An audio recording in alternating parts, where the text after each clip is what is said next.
got some more Chinese pink celery that I'm going to set out here on the porch for a little bit today. I'm trying to harden them off so I can put some more in the garden. I overplanted, but I'll have plenty of celery. I'm going to go out here and check on the big girls and Ruru. I believe I have one of them eating their own eggs. I come out here the other day and there was kind of like some yellow substance on the eggs, and I think that was the yolk off of the eggs. So I'm trying to figure out which one is doing it. I need to go get me a wooden egg and put it in the coop, and they'll peck that bad boy and they won't, they'll decide not to eat them eggs anymore. But I don't really know which one's doing it. There y'all go. There's you a nice tasty treat.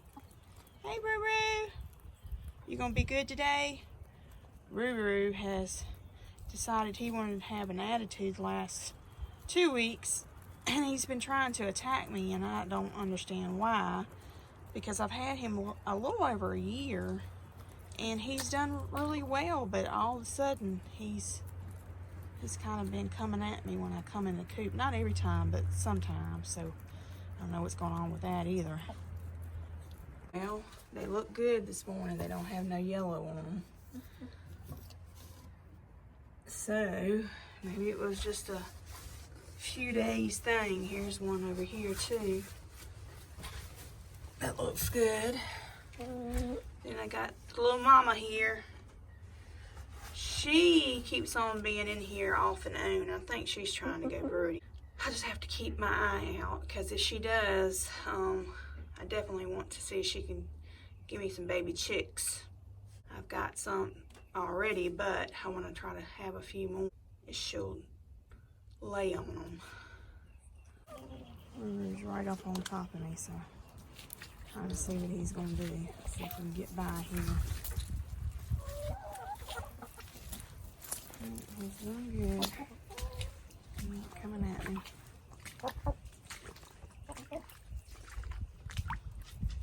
As long as I bring food in, he's okay with me. But if I come out in without no food, that's when he tries to go at me. I've recruited my hubby today. We're going to do the cattle panels, put those up in the raised beds. When you go to putting cattle panels up, it's a two-person job. You don't want to do that by yourself. You might get whacked upside the head, so you got to be very, very careful. So for this project today, we're going to use a 5.5 foot tall T-post. We're going to use some cable ties, and we have a cattle panel that's 16 foot long and 4 foot and 2 inches wide. And then you need something to drive down your T-post. We're gonna dig some grooves on the sides that we want to put the cattle panels on, so we can get them in the ground some.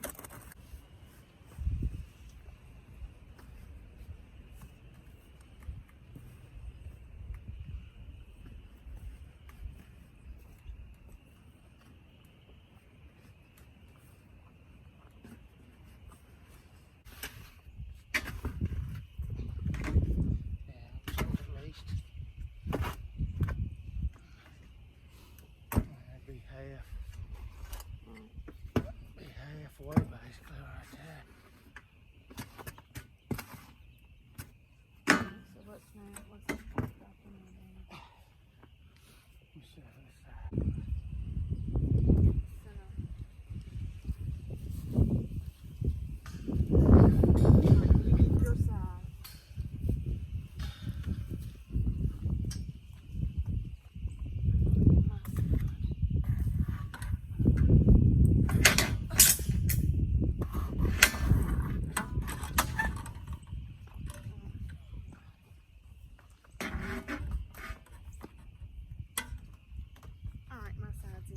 Your side. Your side in?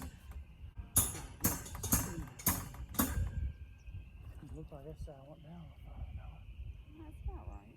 About right now? Yeah, it looks fine. What about mine? Yeah, it looks even across there. Yeah. All right, now just pile the dirt back in front of it.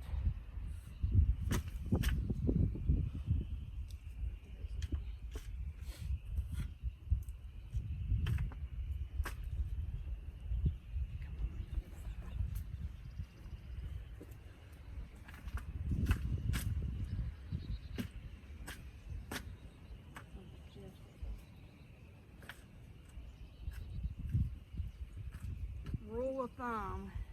Don't plant in your beds until you have your can of paddles in. There's some of my stuff. Might have got covered up. I'm trying to be careful not to pull it along with the dirt.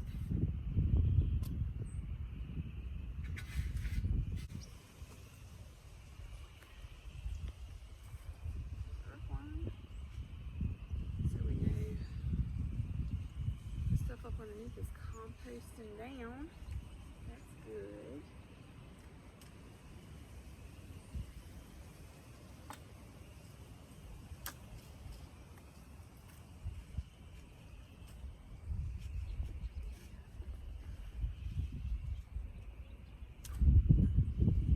Even though I left some room right through here knowing that the panel was going to go in, I didn't realize it was going to go this far up. So it got one of my radishes. Just one, but I was able to stick it back in the ground, so hopefully it'll grow. It'll grow. Grow back. Reroot.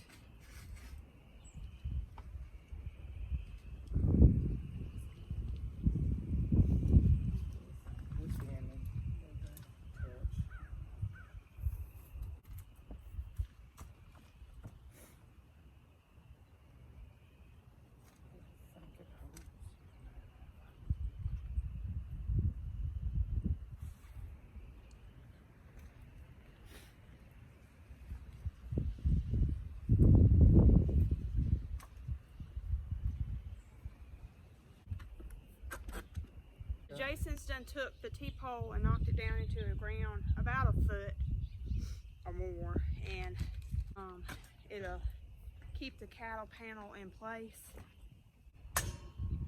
So then we're going to take the zip tie around here, and we'll probably do about 2 or 3 of them. And you just want to take the cattle panel and the T-post and zip tie them, and it ensures when you have your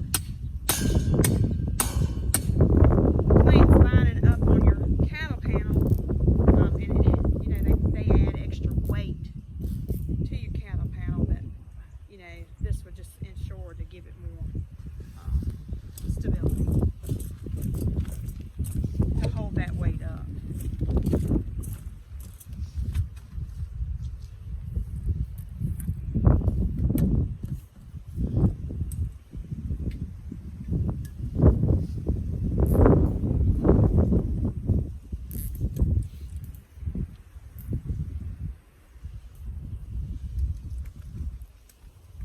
I'm gonna go ahead and put 4, just for good measure. We got them, so it ain't gonna hurt nothing.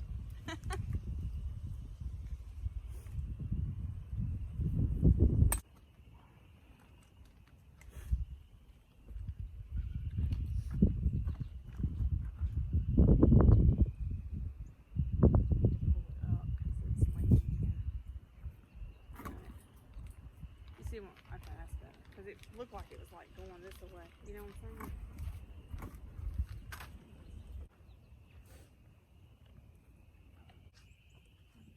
And then after you get your zip ties on, you just clip the excess off of it, and where them things aren't sticking out. And I like to get the clear ones because it's not as noticeable. It just kind of tidies things up.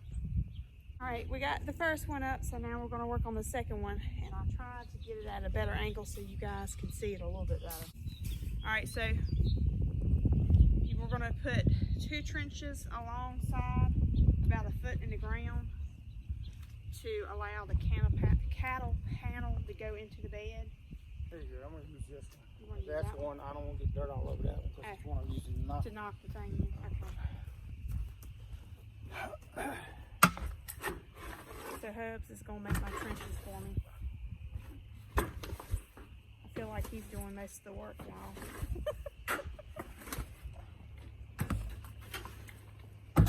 And you just want to dig the trench about a foot into the ground so your cattle panel can sink into your bed. So he's going to do one in this bed,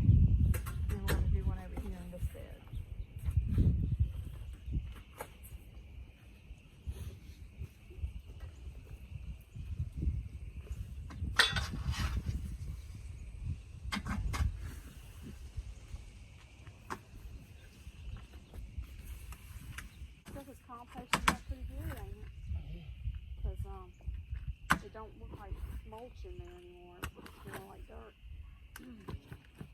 I filled the bed up with some compost, and it was a mixture of like trees and leaves and grass and all that. I filled it up a little over half of the bed, and he's digging. We did that, I don't know, what, a month or two ago?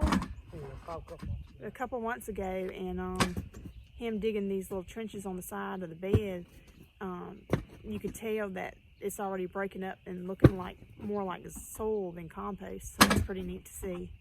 It doesn't take long for things to break down.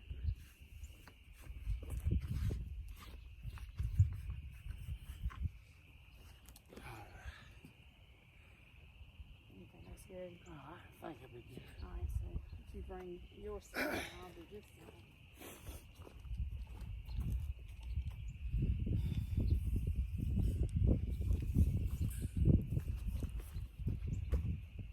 All right, let me get my side in first. All right.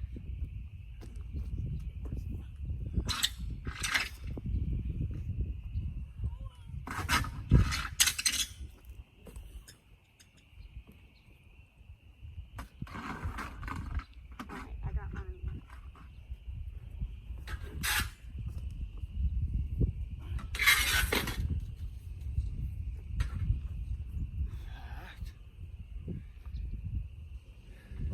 So now I'm going to rake the dirt back over into the trench that he made. This bed I can go ahead and walk in because I ain't got nothing in it.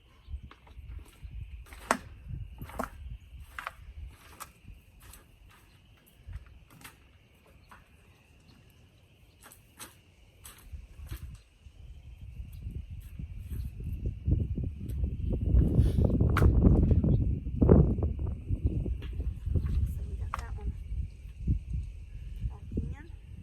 And I gotta come over here and do the same over here.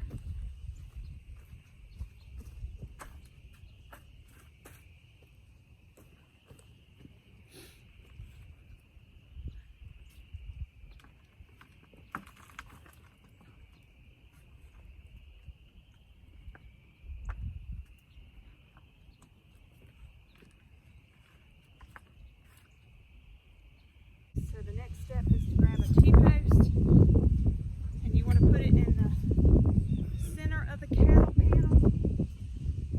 This, just like I said, gives it stability to hold the panels up and keep them from shifting around. And then of course when you have your vegetables lining up on your arch here, it holds that weight better. Hold it. And we're gonna put these in the ground about a foot. So those of you that are not familiar with T-post, your white part is going to be your top and your arrow is going to be your bottom. When you take this and drive it into the ground, your arrow will go into the ground and catch the ground, and it keeps it from shifting up.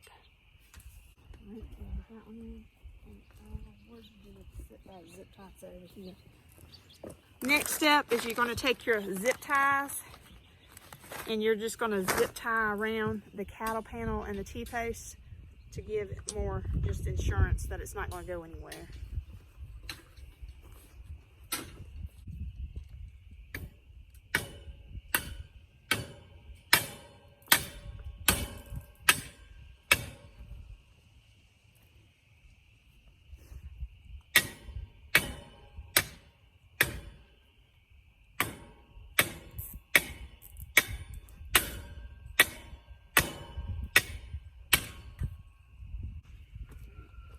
Going to come over here and do this side.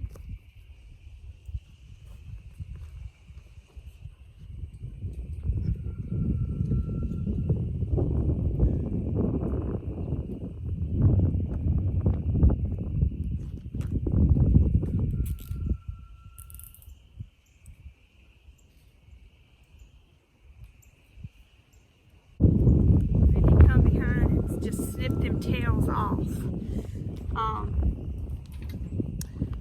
We're going to go ahead and get these other two put in.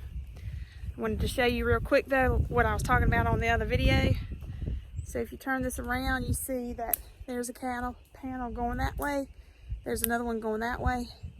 And I have my cabbage, Brussels sprouts, and broccoli right here. So when you have things lining up on these two cattle panels, they're going to kind of shade this a little bit. So you want to, anything you plant in between them like that, even though it's not overhead, you want to make sure that it's something that needs some shade, basically. Thank you, honey, for helping me get them in. Oh, you're welcome. I'm going to show y'all the finished product here.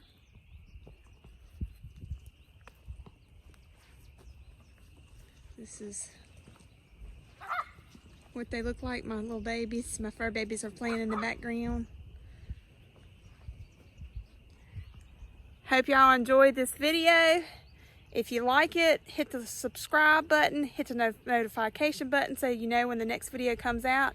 Until next time, y'all have a great day.